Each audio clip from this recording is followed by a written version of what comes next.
बिस्मिल्लाहिर्रहमानिर्रहीम। अस्सलामु अलैकुम नाज़रीन, दीन दुनिया चैनल में आपको खुश आमदीद कहते हैं। नाज़रीन, इस्लाम में मौत की सजा पर बहुत से लोग एतराज उठाते हैं। इस्लाम पर एतराज करने वाले लोग दो चीजों पर ही एतराज करते हैं, एक 4 शादियों को लेकर और दूसरा इस्लाम में शरई सजाओं को लेकर, क्योंकि एक से वो औरतों को डरा सकते हैं और दूसरे से मर्दों को, और यही दो चीजें उनके लिए हथियार हैं। मगर जब सामने इल्म की ढाल हो तो सारे वार बेकार जाते हैं। इसी प्रोपेगेंडे का शिकार एक ईसाई खातून भी थी जिसने डॉक्टर जाकिर नाइक से 2 सवाल करने की इजाजत मांगी। इजाजत मिलने पर पहले सवाल के जवाब मांगा ताकि इसी जवाब को काउंटर के तौर पर इस्तेमाल करके वो शायद ये मुकालमा जीत सके। मगर जब सामने डॉक्टर जाकिर नाइक साहब आए और उन्होंने एक के बाद एक मंतक, अक्ल और दलील के साथ जवाब देना शुरू किए तो उसके पास कोई और सवाल ही न बचा। ये पूरी गुफ्तगू अंग्रेजी जबान में हो रही थी जिसका आसान हिंदी और उर्दू में तर्जुमा लेकर हम हाजिर हुए हैं। इस वीडियो को आखिर तक जरूर देखिएगा। नाज़रीन, इस खातून ने माइक पर आकर कहा कि मेरा नाम कैरोलाइन है और मैं एक सहाफी हूँ। मेरे 2 सवाल हैं, मगर पहले सवाल का जवाब मिलने के बाद मैं दूसरा सवाल करूंगी। और पहला सवाल ये है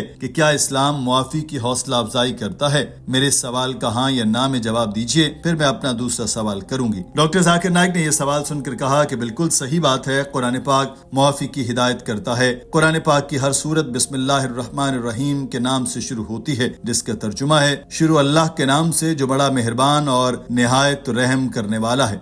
My name's Caroline. I'm a journalist. I've got a 2-part question here. Does Islam propagate acts of forgiveness? Yes or no? Does Islam propagate acts of forgiveness? Ustaz, the question, does Islam propagate acts of forgiveness? Of course, yes.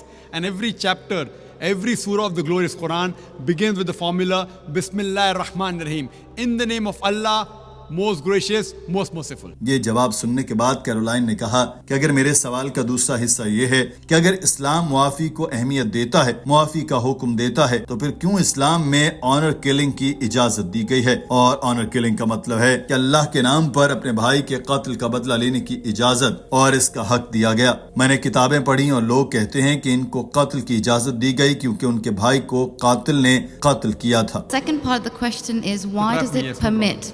Why does Islam permit honor killings? Because I've read a few books and a lot of the times people have said that they are allowed to kill their brother or to kill somebody else because their brother has been killed by another human being. Doctor Zakir Naik ने इस सवाल के जवाब में 2 आयत पढ़कर सुनाई। पहली सूरह बकरा की आयत है जिसका तर्जुमा है कि ऐ ईमान वालों, मकतूलों में बराबरी करना तुम पर फर्ज किया गया है। आजाद बदले आजाद के और गुलाम बदले गुलाम के और औरत बदले औरत के। बस जिसे इसके भाई की तरफ से कुछ भी माफ किया जाए तो दस्तूर के मुवाफिक मुतालिबा करना चाहिए और इसे नेकी के साथ अदा करना चाहिए। ये तुम्हारे रब की तरफ से आसानी और मेहरबानी है। बस जो इसके बाद ज्यादती करे तो इसके लिए दर्दनाक अजाब है। डॉक्टर साहब ने बताया कि आयत कसास के हुक्म के बारे में है और वही सूरह माइदा की आयत भी है जिसका तर्जुमा है इसी सबब से हमने बनी इसराइल पर लिखा कि जिसने किसी इंसान को खून के बदले बगैर या जमीन में फसाद के अलावा कत्ल किया तो गोया उसने तमाम इंसानों को कत्ल कर दिया, और जिसने किसी को जिंदगी बख्शी उसने गोया तमाम इंसानों की जिंदगी बख्शी। और हमारे रसूल उनके पास खुले हुक्म ला चुके हैं, फिर भी इनमें बहुत से लोग हैं इसके बाद भी जमीन में ज्यादतियां करने वाले हैं। इस आयत में ये बात खुलकर बता दी गई कि जमीन पर फसाद फैलाने वाले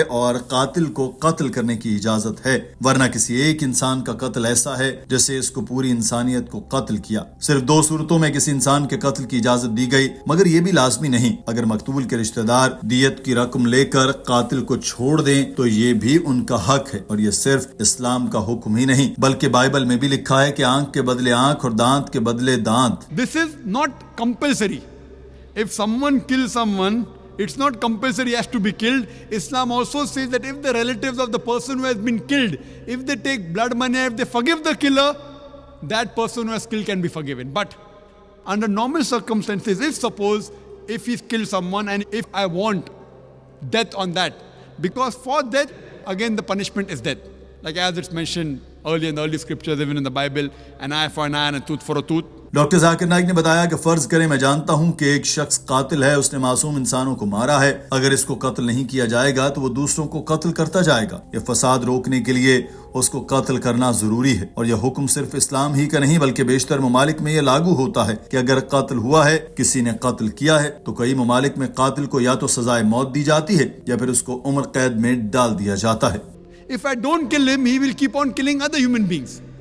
So that law is not only in Islam, it's the law of most of the countries. That if homicide is done, if someone has murdered someone, in many countries, he should be put to death or there's life imprisonment. Doctor Zakir Naik ने बताया कि इस्लाम में कत्ल करने की इजाजत जिस दूसरी सूरत में दी गई वो ये है कि अगर कोई शख्स जमीन पर फसाद बर्पा करे तो उसको कत्ल कर देना चाहिए। मिसाल के तौर पर अगर कोई रेप कर रहा है तो ऐसे शख्स को मौत की सजा देनी चाहिए, क्योंकि ये ऐसा घिनौना जुर्म है, इसकी सजा मौत के सिवा और कोई नहीं हो सकती। और मैंने कई गैर मुस्लिमों से भी यही सवाल किया, इनमें से बेशतर ने कहा कि मौत की सजा नहीं देनी चाहिए। मगर जब मैंने कहा कि फर्ज करें कोई आपकी वालिदा का रेप करता है और आपको जज बनाया जाता है, इसका फैसला करें तो क्या सजा देंगे? और 100% लोगों ने यही कहा कि हम उसको मौत की सजा देंगे। कुछ ने तो यहाँ तक कहा कि हम उसको तशद्दुद कर करके मौत की सजा देने का हुक्म जारी करेंगे। ये दोहरा मयार क्यों है कि वही लोग जो पहले इस्लाम में कत्ल की इजाजत देने पर सवाल उठाते हैं, जब अपनी फैमिली की बारी आए तो सारे सवाल भूल जाते हैं। And I've asked this to many non-Muslims, that God forbid, if someone rapes your mother, and if you are made the judge, and the rapist is brought in front of you, what punishment will you give him? And 100% of the non-Muslims, they told me that we will put him to death.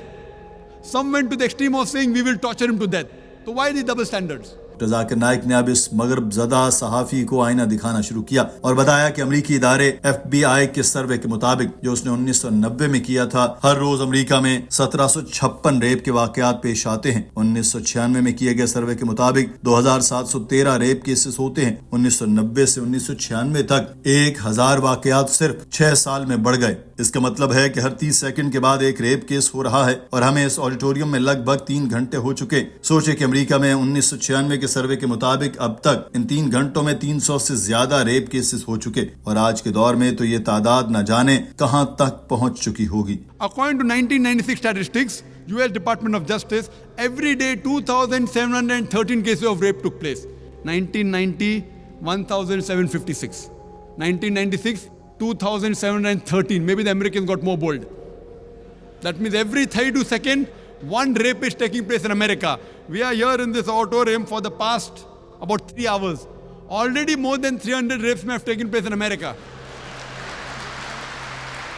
Doctor Zakir Naik ने Caroline को बताया कि इस्लाम ने इसी वबाल से बचने के लिए हिजाब की तलकीन की कि जब कोई मर्द किसी औरत को देखे तो अपनी निगाहें झुका ले और जो औरतें हैं वो इस्लामी हिजाब पहने। इसके बाद भी कोई मर्द रेप करे तो उसको मौत की सजा मिलनी चाहिए। खुद अमरीकी सर्वे कहते हैं कि जनाकार की सजा 7 साल है, मगर ज्यादातर वाकयात में मुल्जिम ऐसे ही छूट जाते हैं। तो जब आप किसी भी गैर मुस्लिम से पूछें तो वो भी यही कहेगा कि जनाकार की सजा मौत होनी चाहिए। एक अमरीकी शहरी था जो ओवर स्मार्ट बन रहा था। मैंने उससे कहा कि अगर तुम्हारी माँ बेटी के साथ ऐसा हो तो क्या करोगे? उसने कहा कि भाई जाकिर, मैं जनाकार को पहले 5 साल की सजा दूंगा। मैंने उसको बताया कि अमरीकी अदाद-ओ-शुमार के मुताबिक जो जनाकार जेल से सजा पाकर बाहर निकलते हैं, इनमें से 95% दोबारा रेप करते हैं। तो अगर आप चाहते हैं कि आपके घर वालों के साथ दोबारा ऐसा हो तो आप जरूर अपना यही जहन रखिए। मगर ये सुनकर उसने कहा कि ऐसा है तो फिर मैं जनाकार को सजाए मौत दूंगा। There was one American who was a smart aleck.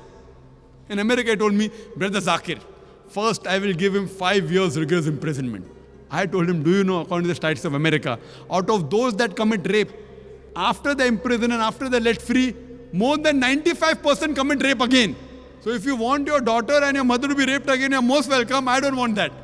So he said, if that's the case, in the first time itself, I put him to death. Doctor Zakir Naik ने कैरोलाइन से कहा कि यही वो सब बातें और वजूहात हैं जिनकी बिना पर इस्लाम ने इजाजत दी है कि जनाकारों के लिए मौत की सजा हो, ताकि मुआशरे को बुराइयों और मुजरिमों से बचाया जा सके और आपके और मेरे बच्चे सुकून के साथ रह सकें। कैरोलाइन के चेहरे पर इत्मीनान के तासुरात थे। नाज़रीन, आज की वीडियो के बारे में आपकी राय क्या है? कमेंट सेक्शन में जरूर आगाह कीजिए। अपना ख्याल रखिए। अल्लाह हाफिज।